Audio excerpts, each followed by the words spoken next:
Welcome, everyone. Today we have a really fun episode. I'm interviewing two of my favorite people all the way over in Germany, the team and the founding team of La Famiglia, Judith and Jeannette. Welcome, guys. Thank you, Carlos. Thank you. Great to be here.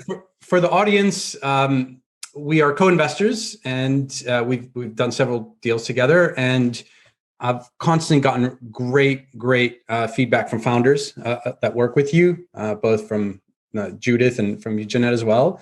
And we wanted to, in this episode, kind of dive into a little bit of the background of each of you, but also La Famiglia as a fund and kind of what you guys look for. And then we'll get into sectors and on all those other areas of fun. So let's start off with a little bit of personal backgrounds. Maybe we'll start with you, Judith. Let's just a little bit about what you were doing before, what you did right after college. What was your first job? What you did before La Famiglia, and then what you do now. Of course. So actually, those two things coincide because my job after college was also the job before La Famiglia. I'm still fairly young, at least speaking in VC partner terms.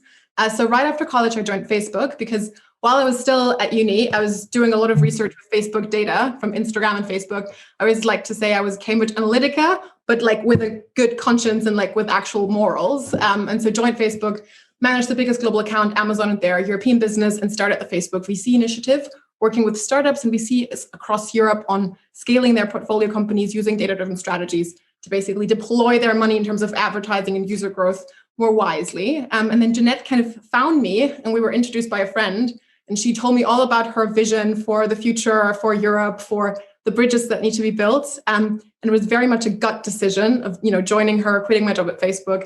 That was 3 years ago. And so now a partner, we've raised a second fund together, but I'll maybe hand over to Jeannette so that she can introduce herself. So Jeannette, I know that you're going to probably be tempted to be like super humble at the moment and not share all the great stuff, including your PhD. So I'm going to force you to tell us a little bit about your background, but also, as Judith implied, would love to hear kind of what your pitch was to her. Like, join me because we're going to do this together. So yeah, a little bit of background, be complete about it. And then what defined La Famiglia that brought Judith on? For sure. Very happy to. So on my background, I actually come from a traditional German family business background, and was lucky enough to have a really extraordinary grandfather who was very much a driving force or guiding force in my life. He was actually an artist before becoming an entrepreneur. So his whole entrepreneurial career in a very, very technical domain was actually shaped by disruptive thinking, right? So you would always kind of slot in completely out of the box new ideas, which then had, helped us capture new markets. And for me, that was always kind of normal as a child. Like, you grow up with someone thinking, oh my God, like this is just how people are. I guess he's a bit crazy, but he's definitely engaging and fun. And we always had artists around the table, next to customers, next to, scientists, engineers. So it was always like a very kind of fun and mixed group. And I always thought this kind of environment was normal. Then growing up, I actually realized it wasn't so normal. And I was always kind of intrigued by the idea of trying to understand, what there was in terms of bridges between established industry, a startup ecosystem, but also what there was between, let's say, entrepreneurship and art, because entrepreneurship and art really are very, very similar in many ways. So I actually looked at the Renaissance and really tried to find out what made that period so innovative. Why did people think so way ahead of their time? And my assumption was that they were so innovative as entrepreneurs because they really had this closeness to the field of art, and they were really kind of inspired and in very, very close sort of feedback loops with artists on problems that they were facing, which just really then allowed them to become, I think the most dominant or the most prominent figure in Renaissance Europe at the time, and really propelled themselves way ahead of their time and out of the Middle Ages. So that was a question that I was pondering during my PhD, and then really looked at the Renaissance and the Medici in more detail. And it's just kind of was able to really trigger a lot of key points as to where entrepreneurs and artists really can be, can enable one another, but also in how far they're very similar. And let me give you one concrete example, Carlos, which I think is fascinating.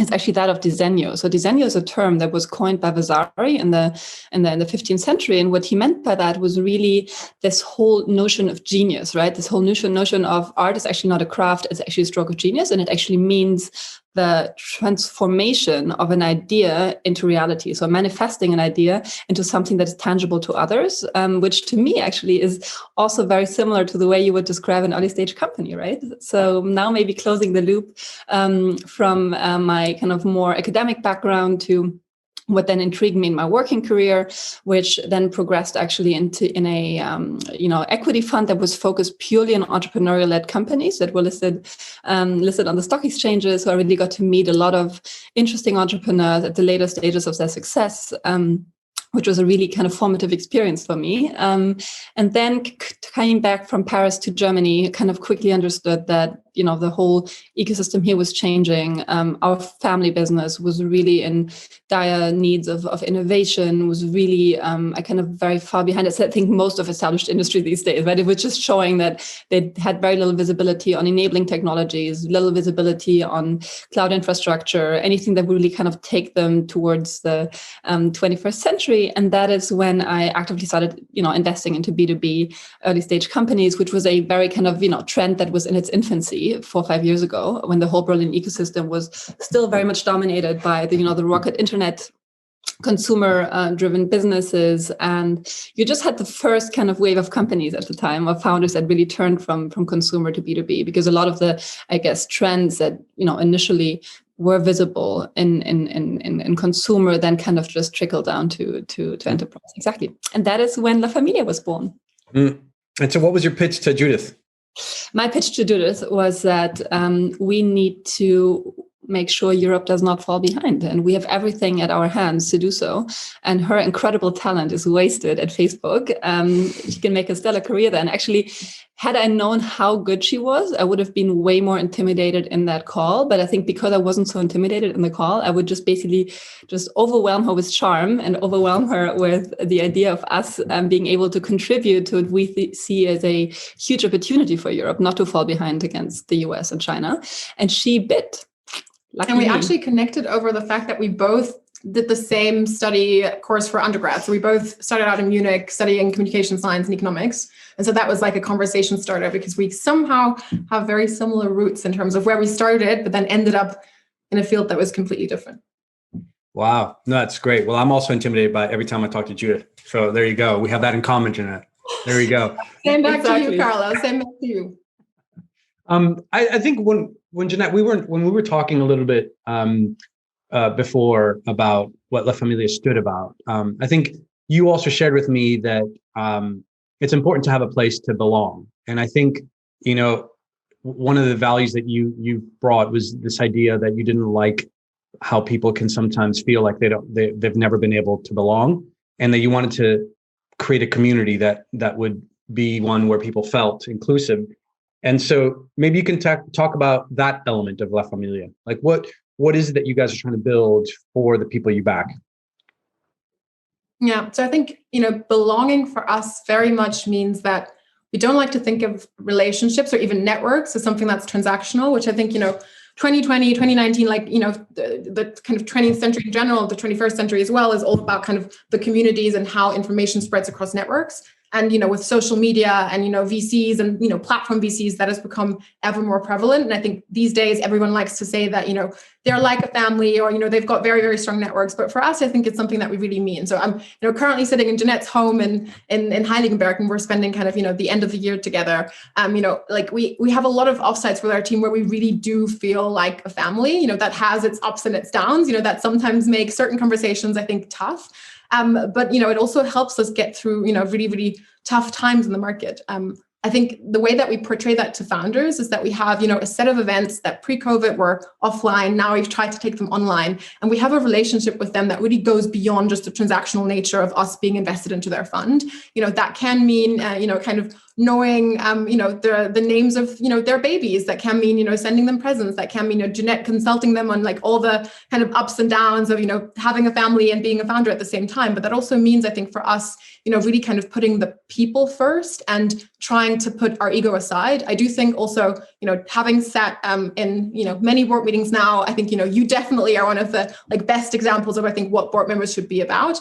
But I do think there's still a lot of ego, that investors bring to the table, where things are more about them than they are about the company. And I think that's just something that we try to put aside. And, just like within families, where it's really about caring deeply about, the success of somebody else, putting yourself kind of, onto the back seat and almost being able to, or willing to put your life on the line for someone. I think that's a little bit extreme, but I think that's the kind of notion and mentality that we try to bring to the fund, both internally, but also when communicating and working with our founders. That's great. And that's exactly what I've experienced as well. And that's why, we highly rate you guys.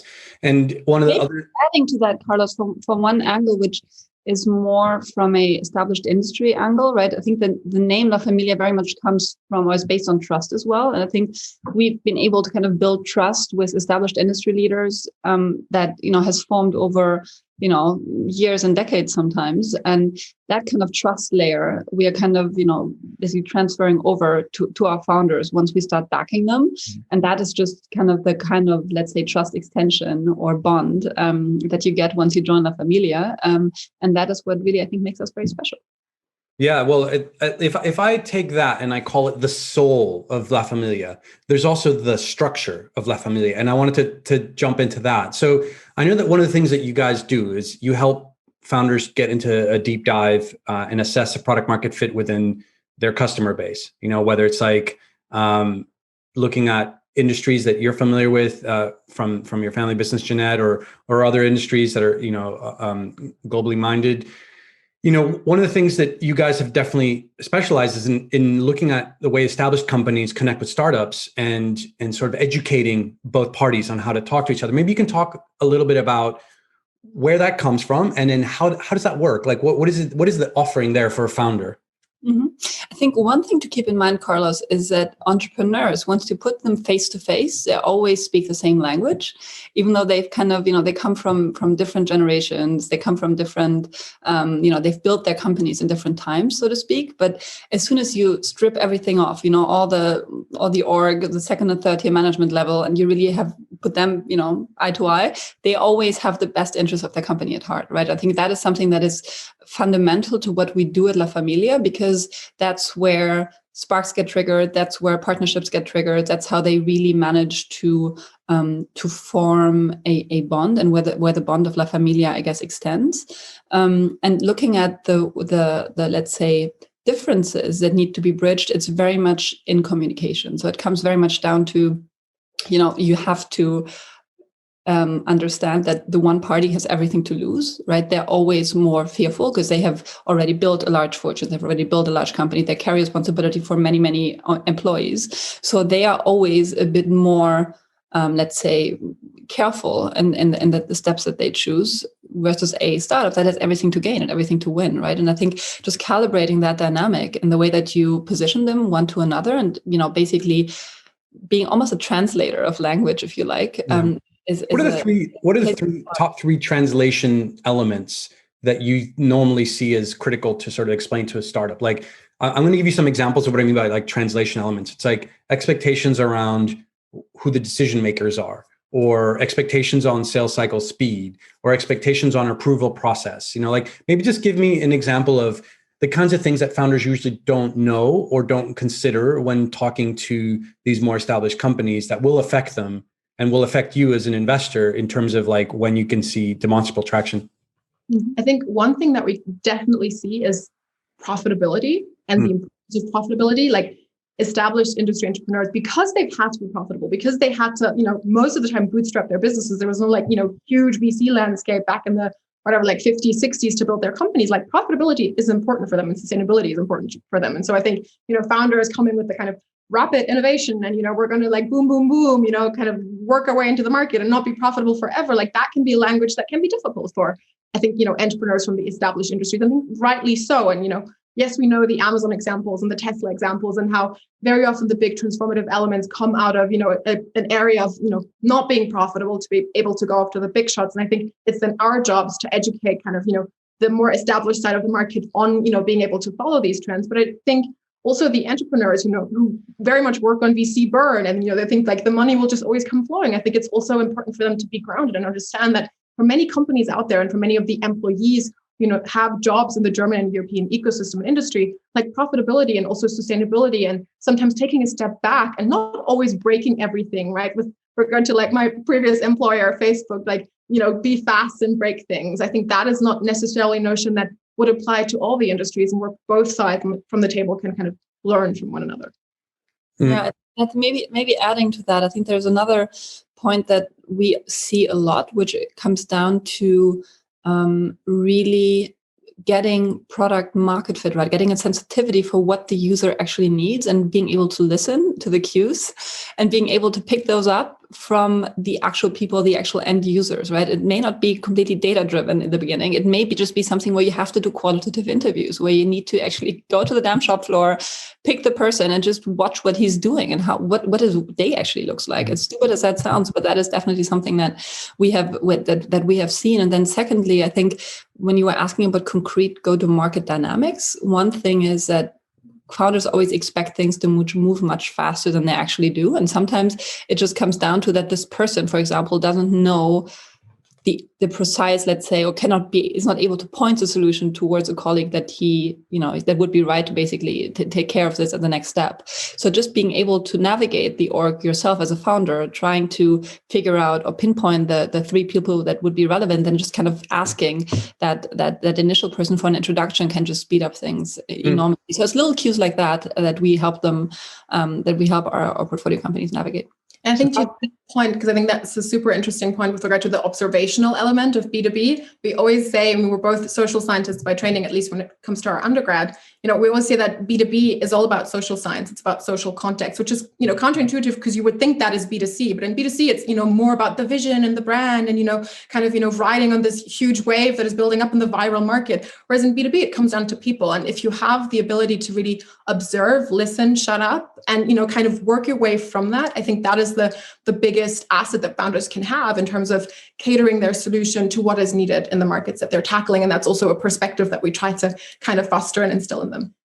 So if we play with that idea of observations and cues, what sectors have been classically ignored because the perception is that it's too hard for a startup to interface, to observe and to note the cues, but that will be the source of future growth for the next 10 years, which in your experience are the ones that people just dismiss because, and 10 years ago, this was fintech, right? That was the case for fintech. But what is it today in your experience? So I think when we started with La Famiglia, people said you're crazy to go into the sectors of B2B that you're looking at, because sales cycles take forever. And we're like, well, wait for it and watch us. So I think, going to your concrete question, insurance is one of them, a sector we're incredibly bullish on, huge industry, where I think we haven't even scraped the surface of the top 10% of transformational potential in that industry, which is huge. Second would be logistics and supply chain. Another sector we're really, really bullish on, something that has captured huge tailwinds, with the whole, trade war initially, but then also with COVID obviously becoming the topic of the hour now. But 4 years ago, people said, you're crazy. Why would you do that? We have SAP and that will do. And then logistics, right? I think these are three core elements that just seem really, really, archaic, that people don't really wrap their head around yet as to how to actually productize digital value in these industry, which is hard, right? But once you get there, it's actually really, really, really profitable, and it's an incredible value potential that is just lying there to be grasped by founders. And then industrial, right? The whole, let's say, industrial manufacturing process, which we think will be completely turned on its head over the next 5 to 10 years, and that's why we're so bullish on these sectors specifically from a sector vertical perspective. But I think we're also equally interested into anything that relates to sustainability, and not only since Greta entered the stage, but also before that. And I think it's always been a thesis of ours that we are going to shift to a more ecological economy. So Germany has always been, a social market economy, unlike the US, which has always been free market economy. But I think that is going to be shifted even further towards an ecological economy, which I think will actually trigger great potential for, let's say, digital value capture in this sort of, infrastructure rewiring that we're going to see over the next couple of years. And I think what is really key to these sectors is you need to pick up cues that will not be fully automated in the beginning, right? And that's also something for investors to wrap their heads around with regards to, you will always see seed stage or even pre-series A companies that will not have 100% ARR-based revenues. They will always be a percentage of service-based revenues initially. And that is okay, right? Because eventually they're going to increase the share of ARR of that. And the overall, let's say, potential value capture you can generate there is just huge. I don't know if it's probably worth spending a little bit of time on that last one. So I've heard and seen how that's all the sectors that you mentioned are slowly being chiseled away by startups, and we're super early. So it does marry up with what we're seeing. And I would probably add to that list health as well, just because health is one of those sort of very, very centrally controlled ones, especially in Europe, but that is slowly being sort of divvied up. But on that last point about sustainability, I wanted to get your thoughts as you explore this sector, because it is a sector that is to some extent being held back by capitalism in the way that capitalism is structured. In the podcast, there's one question that I always like to ask, and I'm not going to ask it in this particular session today because I'm going to phrase it differently for this sustainability point.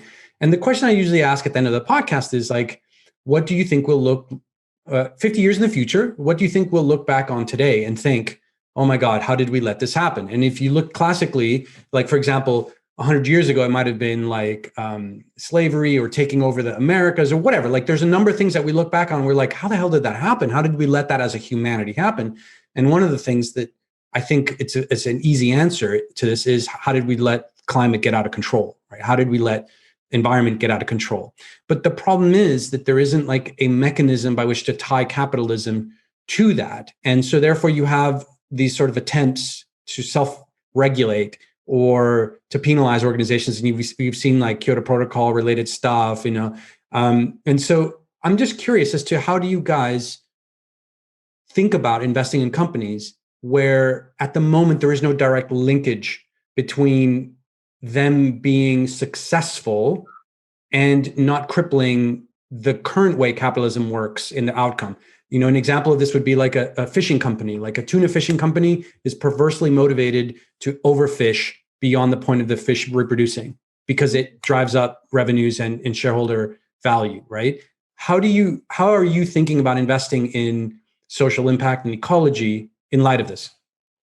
So I think one thing to not be underestimated is the regulation side of things. And I think even in the US, we're now starting to see the first kind of effects, and they will have ripple effects over time. So I think that is something that we're definitely taking into consideration, both with regard to CO2 tax, but also, wider regulation. I think the underlying issue, though, that you're mentioning, and that to me then ties back to capitalism again, and we actually, we're just speaking to a company who has lots of interesting data on this, is that people, it's kind of like the Trump element of elections, right? So if you poll people and you ask them, would you be willing to pay more money for sustainable packaging for shampoo? Everyone will say, yes, of course, I'd be willing to pay 20 cents more. But then if you look at the actual shopping behavior, if that bottle of shampoo is made 20 cents more expensive, people go back to buying the old alternative that is, cheaper. And so I think that is kind of the mechanism that we've created in this world, is like cost.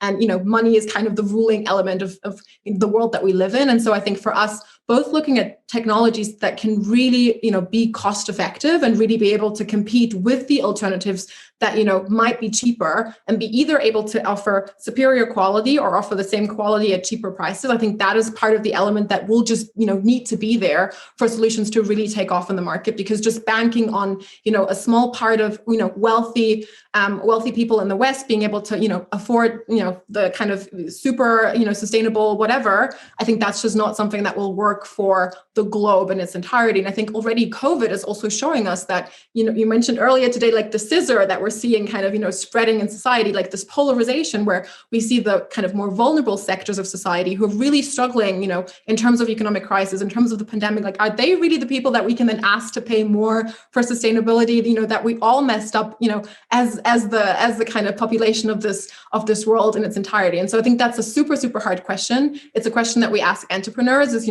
not just going into the social impact route of things and like, but we're greener and we're better. Like, what is the actual like monetary calculation that sits behind what you're doing? And that's a very, very tough challenge to solve. But I think that's exactly why it makes it the right challenge for entrepreneurs and for companies who will then be able to overcome that.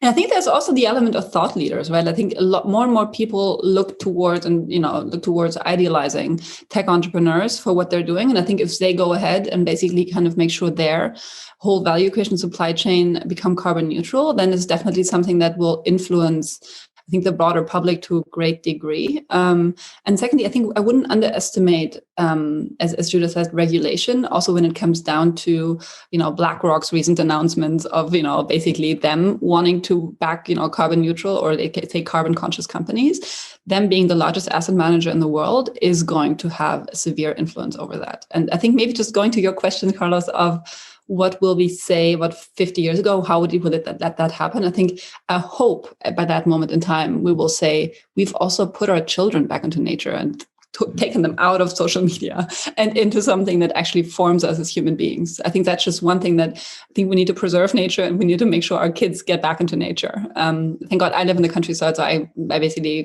can just dump them in the forest every day. That's how I grew up. And I think it's just the most healthy way to grow up and develop as a human being. Yeah, no, I agree with that actually. And it's funny because one of there are a few answers that I get kind of over and over, and the impact of social media on the youth is another one of the ones that comes up quite often. And it's tricky, right? Because like communication tools have been so useful for discovery, for aligning and refining ideas, but at the same time, they've been so dangerous. And it seems like we're going through a phase in humanity where we're trying to figure out how to provide access to information, but limit it in a way that isn't violating freedom of speech. And like I think that's what's going on right now with regulation on big tech and Facebook and Google is how do you keep information flowing, but make a decision on behalf of the recipients that this is real information, especially with everything having to do with fake news and, anti-vaxxing and stuff like that. It's a tricky thing. And it's like investing in that space as investors. It's an interesting opportunity for us as to like, how do you tread that fine line and how do you make smart decisions there? I recommend a book called The Future of Capitalism by Paul Collier. It's actually a very eye-opening read on he actually does a very good job of putting it all together. But I know that in another area that you guys look at quite a bit is collaboration, and we were talking a little bit about that. I know that we obviously did Graphy together, and maybe this is an opportunity to talk about why you guys invested in Andre and the Graphy team, and kind of what it says about the larger collaboration in organizations going forward. Yeah, so Andre and Graphy is an interesting one because for us, it was one of the kind of heaviest conviction investments out of Fund 1. We basically had one call. The next day I flew over to, back in the day, Edinburgh, where they were based, to meet them, and then decided to invest like the next morning. So it was a very, very fast process on our end. And I think the thing that really convinced me both, kind of Andre's very compelling, kind of nature, him as a founder. I think, he's incredibly special in the way that he communicates and he's able to rally people around him. I think, especially during times of COVID and the fact that it's a remote company, I think, every company needs an Andre of some sort. I think that's really kind of a talent that you need to be able to engage an audience, despite all the remoteness. But I think the second thing that we're seeing is kind of the growth of technology versus the growth of humanity or kind of human capabilities. And so we always like to think about technological challenges versus adaptive challenges. And so if we look at what's happening with data is, like with the rise of the internet and like video and mobile and so on and so forth, we see this kind of, tremendous growth of data. But if you look at kind of humans' abilities to adapt, both in terms of, kind of smartening up, but also in terms of the devices that we're used to, like all the ruts that we're stuck in and so on and so forth, that just, will never align. So humans tend to adapt a lot more slowly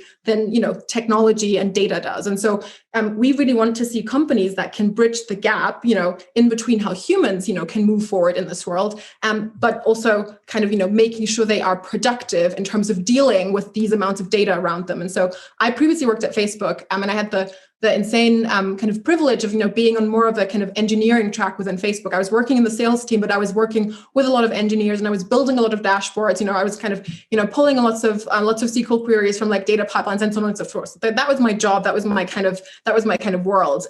And all the other salespeople didn't know how to do that. So I became somewhat of a bottleneck of people kind of knocking on my door daily saying, can you build this dashboard for me? Can you help me, make sense of this point, data point? Can you help me, do this analysis for the client? And so I saw this bottleneck in terms of all the data being available at Facebook, but very, very few people being able to actually tap into that. And so I think that speaks to this divide, and, Graphy and the kind of collaborative data platform that they're building was something that then just, was a point that rung really true to me and kind of, hit home for me in terms of what I was experiencing in my previous career step. Yeah, I agree with that assessment of when we first met. Graphy was in the same kind of vein of utility. And I think where I'm really excited about where data and data silos is increasing. We've made a couple other investments. One is in Harbor. And you just see so much data out there right now that in the next 10 years is going to be about how to correlate all these data sets, how to visualize them locally and internally with data sets you have, to the example you gave, Judith, but then how to interface with external ones, how to license external data sets, how to aggregate them, how to correlate them. To your point earlier, Jeannette, about insurance, insurance is largely around risk analysis on data, right?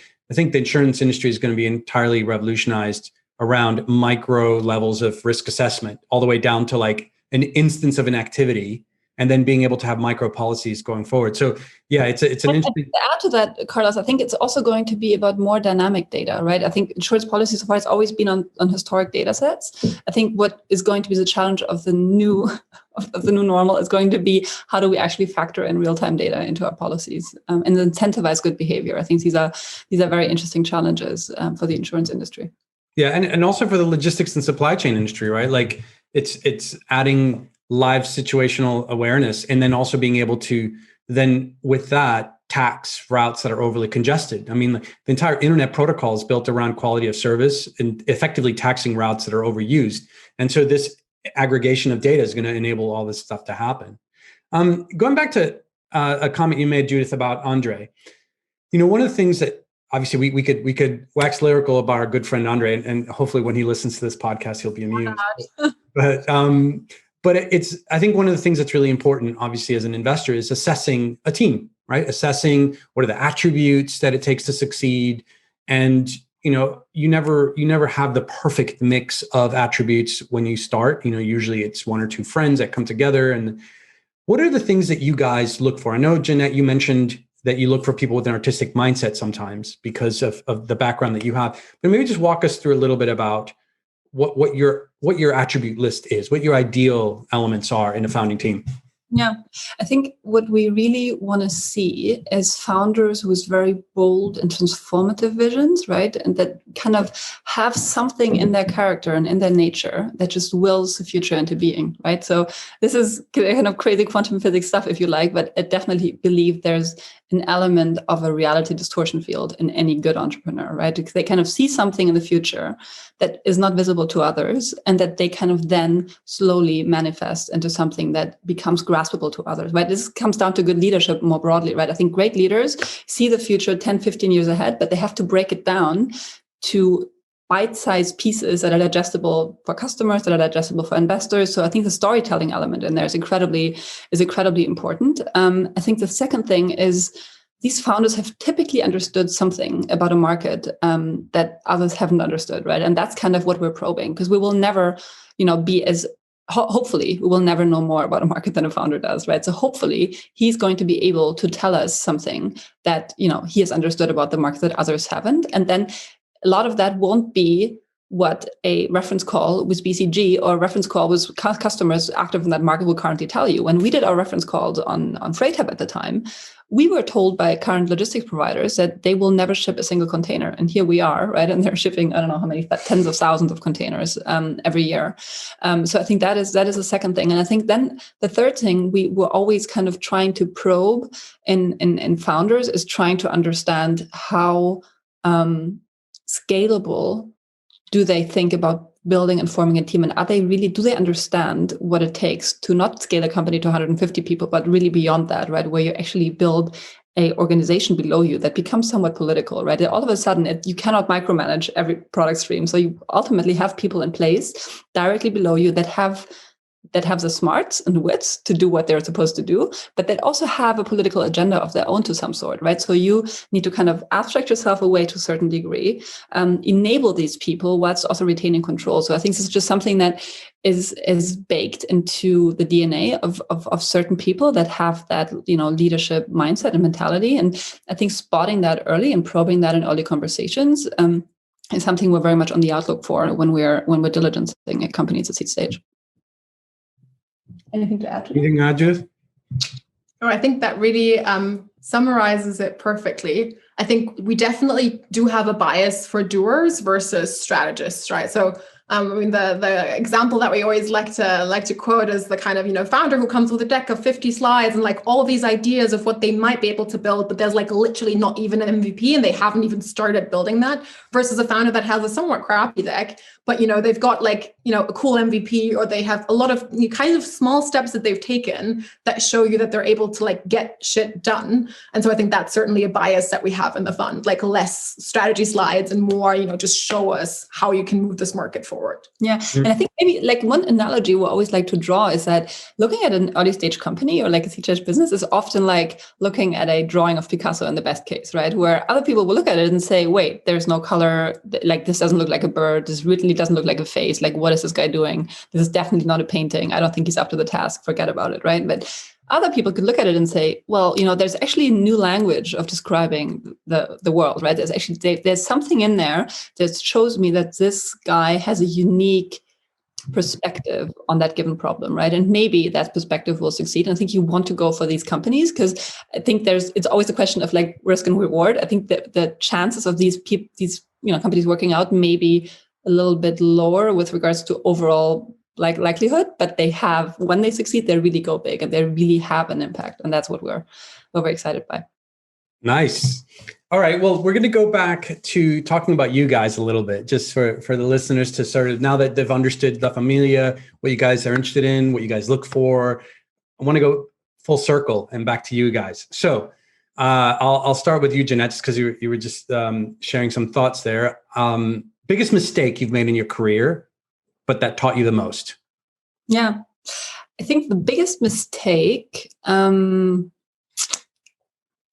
was kind of projecting too much into a person or founder for that matter, because of what my creative spin is taking me into from like a company vision perspective, right? Instead of actually seeing or assessing what this guy is actually up to and what he actually is looking to build from a vision perspective, right? So I think the risk I personally always run into is that I kind of, see something that they're presenting me, and then I already start extrapolating as to what that could be like 5 to 10 years from now. And I kind of, we're in that conversation and they always say, oh yeah, right. But then I always kind of actually have to take a step back and remind myself that it shouldn't be me, who tells them that or kind of spins these ideas, but it should be really coming from them. And then being very mindful of listening to the cues that you pick up there. And I think the biggest mistakes we've made or I've made as investors is always been around, me interpreting too much and the guy actually not, or the person itself actually not going in line with that from an intrinsic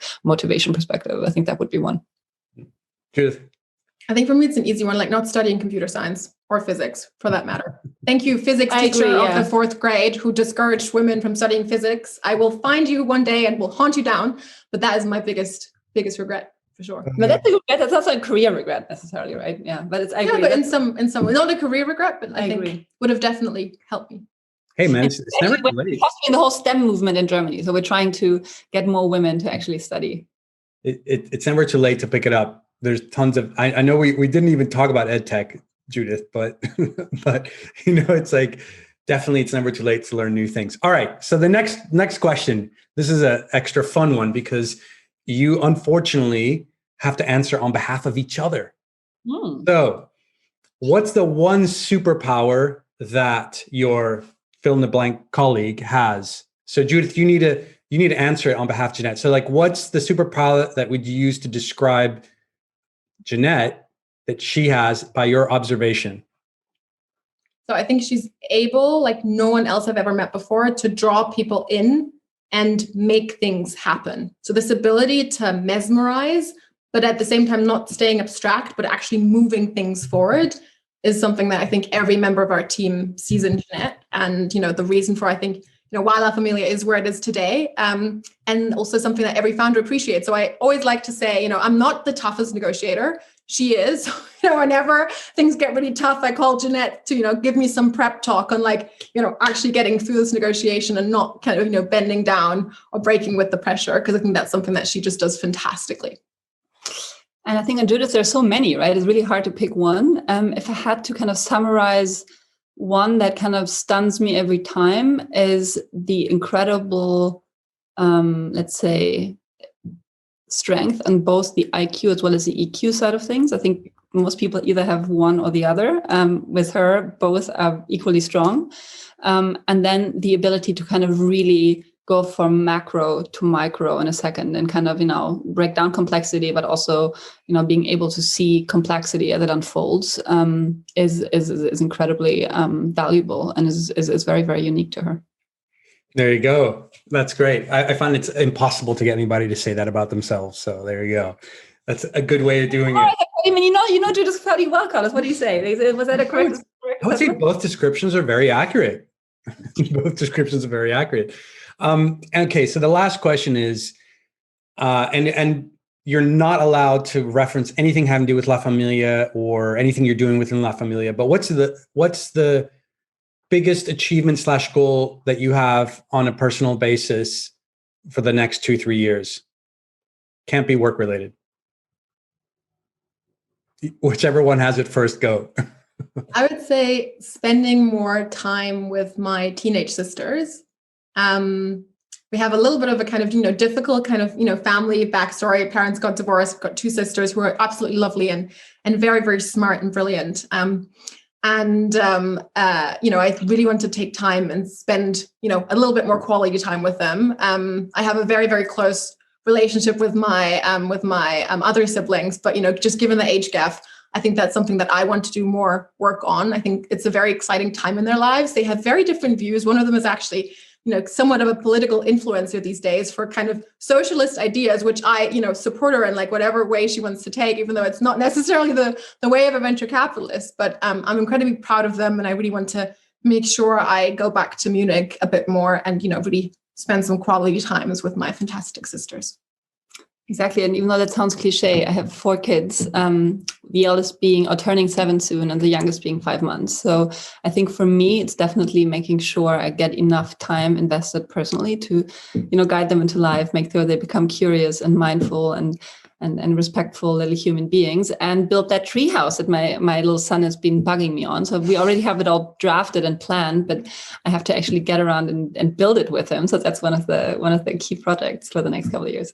They're probably drafting it in AutoCAD already. Exactly. Cloud software, all good to go. They're not allowed to touch anything digital. That's the thing. Like they're allowed to kind of experiment with anything non-digital. So you're requesting them for the budget review process, approve online, unlock. Love it. Teach them early.